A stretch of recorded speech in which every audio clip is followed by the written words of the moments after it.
Assalamualaikum warahmatullahi wabarakatuh.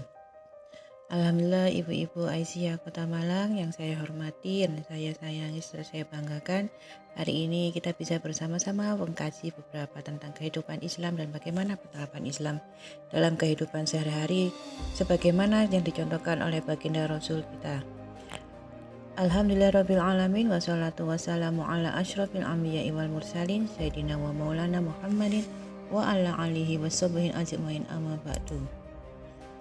Memasuki tahun 2020 ini memang semakin menuju ke ujung tahun ini ya, semakin serasa kita membaca berita bahwa Indonesia ini sedang mengalami krisis dimensi sosial dan tentunya banyak sekali disampaikan tentang rusaknya mental para pemudanya. Nah, kejahatan di dunia nyata dan di dunia maya pun semakin merajalela.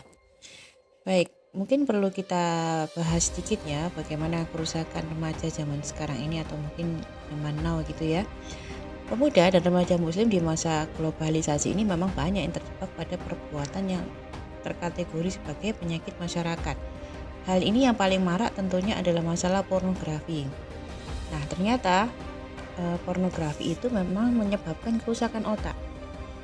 Jadi seorang ahli bedah otak dari Amerika Serikat, Dr. Donald Hilton mengatakan bila kecanduan narkoba mampu merusak 3 bagian otak, maka penggunaan materi pornografi yang berkelanjutan atau menyebabkan kecanduan maka akan mampu merusak 5 bagian otak. Lalu dilanjutkan Dr. Mark Castelman, penulis buku The Drugs of the Millennium, beliau mengatakan bahwa pornografi itu adalah sebuah visual crack cocaine atau narkoba lewat mata.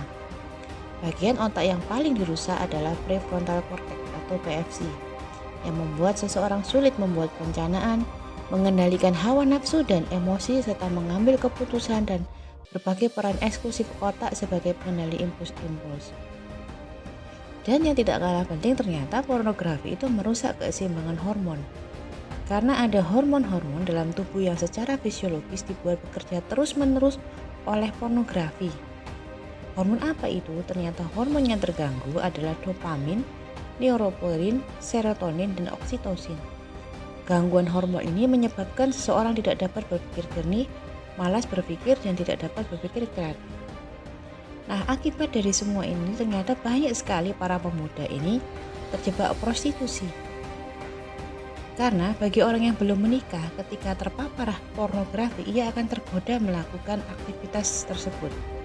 Hal tersebut yang dapat dilakukan adalah kepada orang dekatnya, termasuk menjajal dunia prostitusi. Jadi, kalau mungkin paradigma dulu mengatakan bahwa prostitusi itu sangat banyak menjamur karena terkait dengan kemiskinan, tetapi di masa sekarang ternyata prostitusi itu bisa menjadi salah satu untuk having fun, termasuk melampiaskan dari nafsu-nafsu yang karena mata yang ini sering terpapar dengan hal-hal pornografi. Jadi aktivitas seksual itu bagi mereka yang belum menikah itu adalah suatu tantangan yang mereka ingin merasakannya, dan begitu sudah merasakannya maka mereka akan semacam kecanduan. Nah, pada dasarnya Islam itu kan mengatur ghorizah nauk kita dengan menikah ya. Maka bagi mereka yang belum siap menikah tentunya akan ada hal-hal yang dapat dilakukan, misalnya berpuasa dan tentunya menjauhkan dari segala sesuatu yang itu akan membuat orang untuk tergoda melakukannya, yaitu salah satunya adalah menundukkan mata dan mengalihkan mata dari hal-hal yang bukan menjadi haknya. Nah, akibat terjebak prostitusi itu ternyata bukan hanya terjadi pada diri mereka, bukan hanya mereka lalu bergelimbangan dosa, ternyata secara sosial maka beberapa orang yang terjebak kecanduan pornografi itu melakukan kejahatan seksual. Jadi kalau kita lihat ternyata hampir 100 orang yang melakukan kekerasan seksual diawali dari mengakses pornografi. Karena memang sebuah teko atau tempat air itu hanya mengeluarkan apa isi di dalamnya.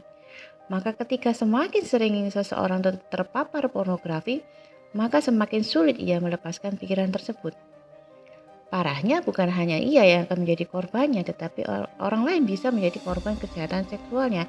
Nah, bisa dipahami ya kenapa anak-anak yang atau remaja kita yang sedang belajar di pondok pesantren itu sangat terjaga pandangan matanya, sehingga dijauhkan dari media-media seperti televisi atau media-media online yang memang banyak sekali ya menampilkan hal-hal yang berbau pornografi, karena memang pornografi itu sangat mengganggu. Jadi kadang-kadang untuk orang yang sudah kecanduan itu pada saat mereka sholat itu tergambar itu, terbayang gitu ya, aktivitas-aktivitas yang seksual seperti itu seperti terbayang-bayang. Jadi kan tentunya bagi mereka yang menghafal Quran itu sangat mengganggu hafalan mereka. Nah, ujung dari segala masalah tadi, mulai yang terjebak prostitusi, kejahatan seksual, ternyata adalah sebuah hukuman besar bagi manusia di muka bumi ini, adalah adanya yang namanya penyakit AIDS. Jadi kalau ada data ini hanya di Jogja, yaitu tahun 2018 itu ternyata penderita AIDS di Jogja itu tahun 2008 itu sudah sebesar 3.485. Bisa dibayangkan tahun ini berapa, karena memang pergaulan bebas itu sekarang tidak hanya di Jogja ya, mungkin sudah merambah di Kota Malang juga. Jadi adanya kos-kosan tanpa ibu semang, adanya kos-kosan yang sebar di mana-mana tanpa pengawasan, itulah yang menyebabkan banyaknya terjadi yang namanya kejahatan seksual, tidak hanya pornografi dan pemerkosaan, tetapi seks bebas hingga terjadi yang namanya aborsi. Nauzubillah min dzalik ya. Maka kalau kita buat per poin, apa sih penyebab kerusakan generasi muda di Indonesia ini ya? Kita berbicara secara khusus di Indonesia, ternyata adalah yang pertama, lepasnya syariat Islam dari sendi-sendi kehidupan. Jadi Islam hanya dianggap sebagai agama yang ritual saja. Jadi Islam itu diterapkan hanya pada diri pribadi, dalam arti masalah ibadah, sholat, puasa, bahkan haji. Karena memang penerapan hukumnya yang lain belum maksimal. Jadi misalnya di dalam Islam itu, maka seseorang yang dia berzina maka sudah jelas hukumnya. Bagi yang dia belum menikah, maka dia akan dicambuk 100 kali dan diasingkan selama 2 tahun. Dan bagi mereka yang sudah menikah, maka dia akan dirajam sampai mati. Nah, itu kan yang tidak diterapkan, sehingga kebanyakan dari generasi muda itu menganggap perzinahan itu adalah sesuatu yang biasa, bukan dosa yang terlalu besar. Bahkan hukumannya paling banter paling cuma disuruh nikah ya kalau ketahuan, itu saja. Semoga kita semua akan mendapat pertolongan dari Allah, mendapat syafaat dari Rasulullah tentunya, dan juga mendapatkan syafaat dari Nabi Muhammad dan Al-Quran. Demikian dari saya. Wassalamualaikum warahmatullahi wabarakatuh.